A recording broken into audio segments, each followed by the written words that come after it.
mais uma pergunta. E isso pode ajudar principalmente, talvez alguém que está assistindo aqui, porque, assim, o número de pessoas que passaram por situação de desafio na vida é muito grande. Se for ver pessoas que perderam pessoas importantes, você falou dos seus pais que teve um aborto antes, teve a situação com seus avós, isso é uma situação extremamente desafiadora. E eu lembrei aqui, a minha irmã, recentemente, ela perdeu um filho recém-nascido, isso é muito forte também.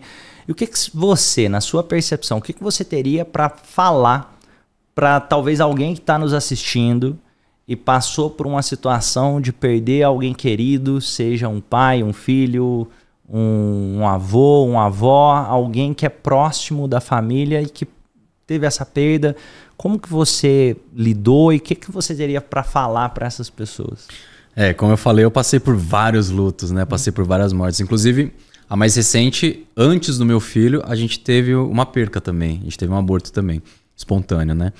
E foi um choque, assim, sabe? Foi uma coisa impressionante o quanto que um bebê que nem nasceu, que a gente nem viu a formação dele direito, o quanto que isso toca na gente.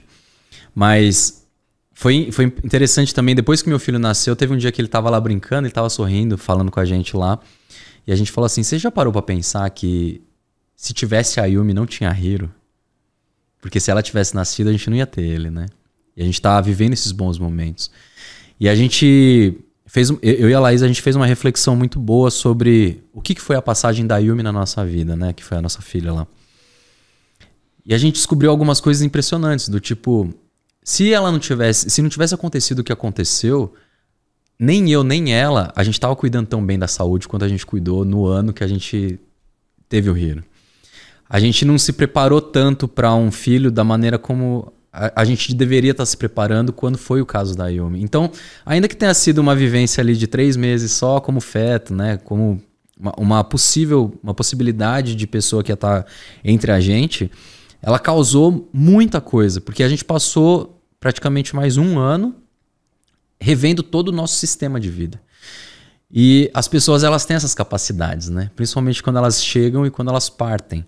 Da gente ver quais foram as funções dela de verdade. E para quem perde uma pessoa, principalmente assim, pessoas que você teve grande convívio, né? Eu faço um convite e uma provocação aqui de pensar o seguinte: o contrário de morrer não é viver. O contrário de morrer é nascer.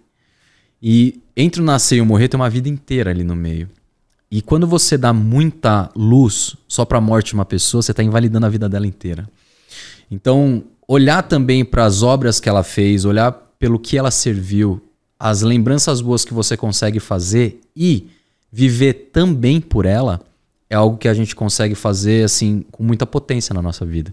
Tem vários casos de constelação que eu vejo de pessoas que querem acompanhar a morte porque algum ente querido morreu. E o convite que eu costumo fazer para elas é: olha essa pessoa na sua frente e vê como ela te olha quando você diz, eu vou para a morte com você. E normalmente as pessoas falam o seguinte: eu vejo ele muito triste. E aí quando eu faço o convite, então olha para elas agora e fala assim: por você também eu vou viver e fazer algo bonito com a minha vida. E aí as pessoas falam, ele se alegra. Eu falei, então é essa percepção que você precisa ter. Que às vezes as pessoas morrem e a gente não precisa seguir eles para a morte. Mas a gente precisa honrar também que eles tiveram uma passagem e com os aprendizados que essas pessoas deixaram na gente, a gente pode construir algo mais bonito. E se a gente constrói em honra a eles, em memória a eles, a gente faz algo muito mais bonito e eles se sentem mais honrados.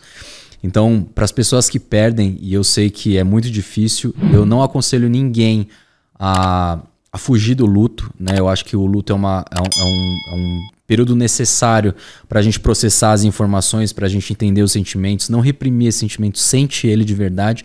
Mas quando você decidir que dali para frente você vai para a vida e levando essa pessoa no coração, vai com potência, porque esse negócio tem uma força gigante.